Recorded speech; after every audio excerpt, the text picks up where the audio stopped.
Embora não tenha cargo formal no governo, a primeira-dama Janja da Silva conta com uma equipe de ao menos 12 pessoas à sua disposição. Segundo o Estadão, o grupo inclui assessora de imprensa, fotógrafos, especialistas em redes sociais e um militar como ajudante de ordens. O time de Janja custa cerca de R$160 mil mensais em salários. Seus integrantes já gastaram 1.200.000 em viagens desde o começo do terceiro mandato de Lula. A reportagem destaca 2 nomes que compõem o grupo. Neudicleia Neres de Oliveira, a Neude, considerada uma espécie de chefe de gabinete de Janja, e Bruna Rosa Alfaia, lotada na Secretaria de Comunicação, a SECOM da presidência. Bruna chefia a Secretaria de Estratégia e Redes da SECOM e comanda algumas das principais contas de redes sociais do governo. Ambas recebem cerca de R$18.500 por mês de remuneração bruta. A SECOM, a Secretaria de Comunicação, não contestou as informações. Apenas respondeu com os cargos oficiais exercidos por cada um dos auxiliares. Consta, começo essa com você, vale lembrar que a primeira-dama Janja da Silva fica lotada numa sala, no terceiro andar do Palácio do Planalto, o mesmo andar onde fica Lula, mas ela não tem nenhum cargo. E essa reportagem do Estadão, então, lista um time extraoficial, informal, de apoio de Janja. Pois é, em primeiro lugar, tem que dar os parabéns quando o Estadão, quando a velha imprensa resolve fazer jornalismo, né, e levantar um furo desses que é algo relevante para o país. Né, nós temos aí uma Evita Peron em formação no Brasil. Até ontem quase, estava visitando um presidiário e hoje é uma das figuras mais poderosas da nossa pseudo-república. Né, despacha, tem gabinete, tem assessores, gasta uma fortuna, dá pito em ministros. Quer dizer, é um negócio escandaloso, né? É legal um troço desses? Está dentro da lei isso? Né? Obviamente que não, né?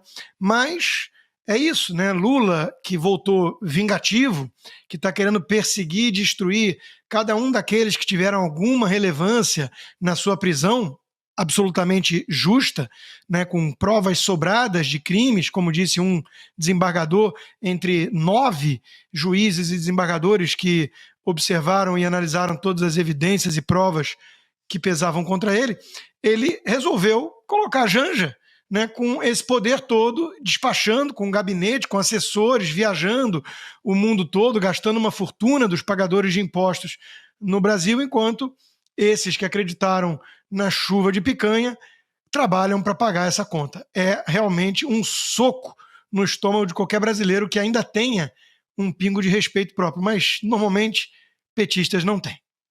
Caute, deixa eu trazer aqui o comentário do Marco Antônio no nosso chat.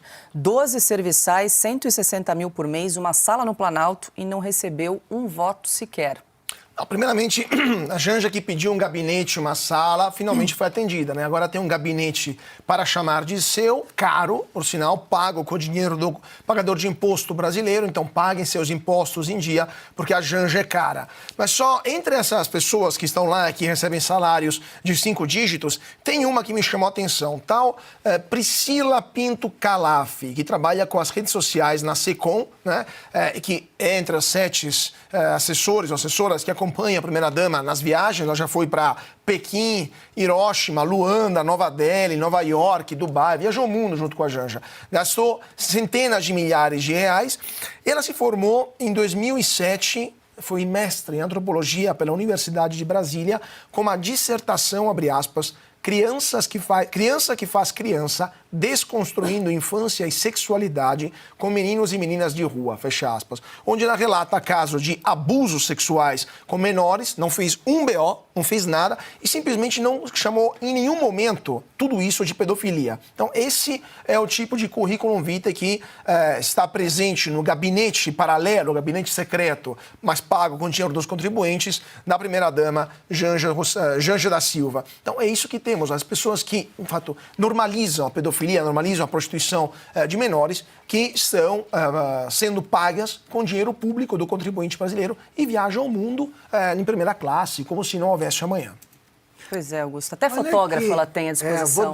Vou deixar a Janja triste, porque certamente o Lula não falou sobre isso. com ela porque nunca falou com ninguém.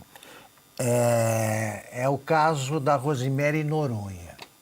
A Janja disse que quer ressignificar o cargo. A nossa Rose fez isso, só que não em tempo integral, porque você tinha a primeira-dama, Marisa, e ela, que era amiga.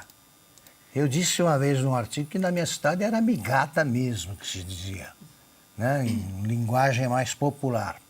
Ela virou chefe, a Janja acha que a sala dela é boa, é que não conhecia a sala no Banco do Brasil, aqui em São Paulo, que tinha a Rosemary Noronha, que era chefe do escritório da Presidência da República em São Paulo. O pessoal que queria acesso ao Lula, ia conversar com ela, tinha medo dela, ela era brava, dizia que o Lula era namorado dela, e tinha uma foto que a Janja ia adorar. A decoração principal do escritório era numa parede, parecia um painel desses, um mural. Era o Lula fantasiado de jogador de futebol chutando uma bola. Era isso. Olha, vai vendo o que é ressignificar o cargo. Quando a Marisa Letícia resolveu não viajar mais para países que ela achava muito pobres, países africanos, depois países asiáticos, a Rosemary Noronha, segunda dama, viajou, fez todas as viagens no lugar dela, mais de 20. E como ela era discreta, ela esperava anoitecer para sair da última poltrona e prestar serviços nos aposentos presidenciais. Então, é bom que a Janja saiba que ela não tem nada de original.